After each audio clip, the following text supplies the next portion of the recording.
girl who is born and raised in London, and then her mother abruptly sends her to Ghana based on a misunderstanding. She sees her entertaining a boy in the house and flies off the handle, and the next thing she knows, she's on a plane bound for Ghana. And she now has to attend school, so this is where I start. And her auntie is dropping her off at school. And because she's English, forgive me, but I'm going to try the English accent, so forgive me if it's... Don't laugh, y'all. We stopped at a warped wooden door with rusted hinges just as I heard someone complain inside with a sigh. Ebbe, brony fufro, another white girl. Ugh. This is your room, Penny announced. I looked inside, still hoping this had all been a dream, but it was all very real. I was in Ghana, and one of the 32 bunk beds crammed into the tight space with a very narrow passageway down the middle was mine. Laundry lines hung above the bunks, and my new roommates had clipped knickers, towels, bathing sponges, nightgowns, and uniforms to them. A light bulb dangled at the end of a wire from the water-soiled ceiling. On the floor, cracked pieces of tile clung to the corners and random spots in the middle of the room, the only proof that tiles had once covered the hard concrete. Thin mattresses, like the one Auntie Irene had bought me in the market, covered all but one cot, with small chains crisscrossing to form a sagging support under them. This will be your bed. Penny patted the chains above a fair-skinned girl who slit her eyes at me and Auntie Irene. Ivy, come and help us with Lila's thing. Hurry, Wusu, get up. Penny turned to snap her fingers at the tiny dark-skinned girl who slept on the top bunk next to my bed. Ivy dropped to her feet and stepped into a pair of slippers. Hurry covered her forehead with the back of her hand. Hot shot. Step, Penny, my head hurts. I have my period, she croaked in tree. As for you, you always have your period, Sister Penny muttered. You are from Britain, eh? Ivy asked me as we walked back to the car. From London, I nodded. What brings you here? She looked around and held her hands out as if she were serving the school on a rusted silver platter. Before I could tell Ivy, I certainly wasn't a Dadaba by choice. Auntie Irene turned to silence me with her eyes. Look after her for me, okay? Auntie Irene slipped a few city notes into Sister Penny's hand. Sister Penny nodded. Lila, when your auntie leaves, come to my room. Sister Penny started to go, but stopped when she noticed Ivy was still standing with us. Hey, Ivy abankwa jai for skinning. She told her to stop doing something. I wasn't sure what for skinning meant. Ivy reluctantly walked away as Auntie Irene pulled me close. Tears sprang to my eyes. She handed me a thick wad of rubber-banded bills. That's 50,000 cities, Lila. You saw how far Kumasi is. Petrol is too expensive for me to be driving back and forth to visit you. You have to make this money last until break for Christmas. Do you hear me? Don't let anyone know how much I've given you. And remember what I told you at home. Don't try to stand out. You already do. Just blend in as much as you can and you'll be fine, okay? Auntie Irene hugged me to her sweaty breasts and kissed my forehead. Write to me, okay? Share the trophy and kelewele I packed for you the moment you get back to your room. I tried to hang on to her, but Auntie Irene gently pushed me away and got in the Rover. The gold on her fingers reflected metallic streaks onto her skin as she set her hands on the steering wheel. I'll see you in December, eh? She raised one arm to wave, exposing deodorant crumbs. I broke down. Harry, the girl who had excused herself from helping me with my things because she had her period, was looking through my trunk when I walked into my new dorm room. Ivy and a few other girls surrounded her. I brushed my tears away and rushed over, expecting them to scatter, but none of them did. What do you think you're doing? What do you think? One of my roommates made fun of my accent, sending bubbles of laughter floating through the room. Harry sucked her teeth and slammed the trunk door shut. Shh! Check your precious things! I opened my trunk and looked inside. Aside from the fact that the things Enyo had neatly folded were all over the place, it looked like everything was there, but I was wrong. You have some nice cutlery. One roommate held up my whip-handled fork and spoon. I've never seen something like this before. I checked my trunk again. Now I noticed my cutlery is missing.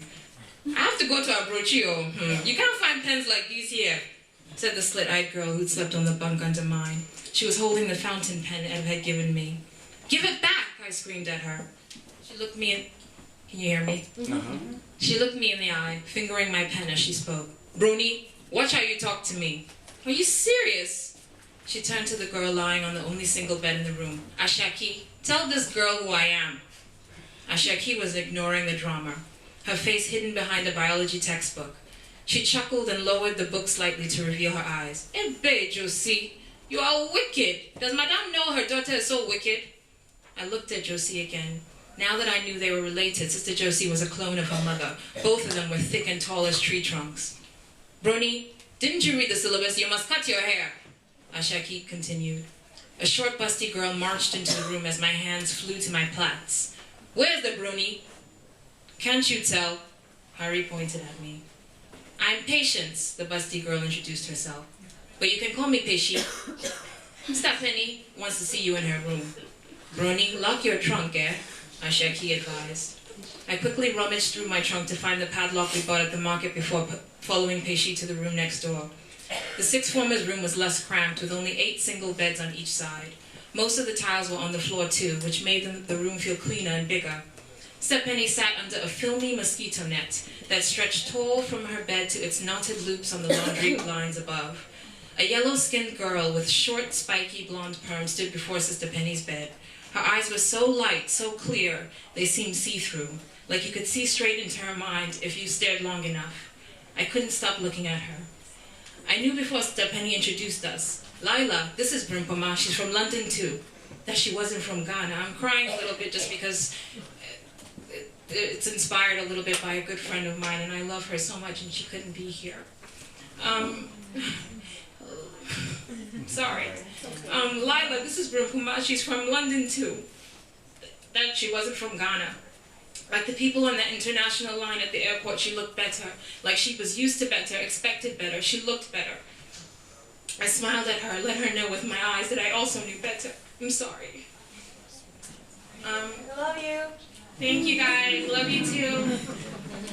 So this is the girl, Brimpama, and she's like, "Sister Penny, I'm from Brooklyn." I'm not corrected in her sharp accent. Sister Penny shrugged. "London, America, they're all Abuchi." Brimpama's glassy eyes flashed with irritation at Sister Penny's dismissal. "Brimpama has been here for a week. She's one of your roommates, so she can look after you. I won't lie to you," Sister Penny continued. "It's going to be very hard for you bronies here. Brimpama has had a little taste, she can tell you herself. These girls will test you because you don't look like them, act like them, speak like them, or understand the language. They will try to prey on your ignorance, but don't worry," she assured us. "I'll sort out anyone who worries you." I started to let her know Mom had actually made sure I understood Tree, refusing to speak English to me when I was younger until Auntie Flora told her she was doing me more harm than good. I knew I should tell Step Penny that I could speak Tree, and even knew a few Ewe words I had picked up from Inyo, but it sounded like her sorting people out was dependent upon us not understanding, so I kept my mouth shut. "Now, Lila, you have to cut your hair. I've told Ashaki to do it for you. When you're done, bring your chopbox in here." I started to protest, but I knew it was over. When Brimpama and I got back to the room, Ashaki had an overturned bucket by her bed with a pillow on top of it and a pair of sewing scissors in her hand. "Anybody want any chofi?" I asked, trying to stall. "Hey, me!" Ivy sang. I bypassed Ashaki and unlocked my chopbox to share the plastic bag of fried turkey tail snacks. Ivy tore it open and shared it with the roommates. "Won't you eat any?" Ivy asked me. I shook my head and uncurled my mattress. I laid the large fold of cloth Auntie Irene had given me on my bed and climbed to my top cot. The metal links immediately sank under me. I thought I would fall through right on top of slit-eyed Sister Josie, who obviously hated me. I started to unravel each braid. Stashaki and the rest of my roommates watched, many of them smirking as I lovingly detangled hair that would be chopped off. "Oh, this thick hair has to be cut," Ivy mourned with me. When I was done, I shook out my hair like the brony everybody kept calling me. The crimped waves brushing my shoulders. I wanted them to see, I wanted them to know that even when my hair was short like theirs, I was a brony or whatever else they wanted to call me. I was different from them, I was better. I took my seat on the bucket and sat with my back straight, my head high as Stashaki started to cut. But when I heard the first heavy slice of the scissors and saw my hair float to the floor, I started to cry. For more than the hair I was losing, I would look like a maid. I would look like them. Thank you. Thank you.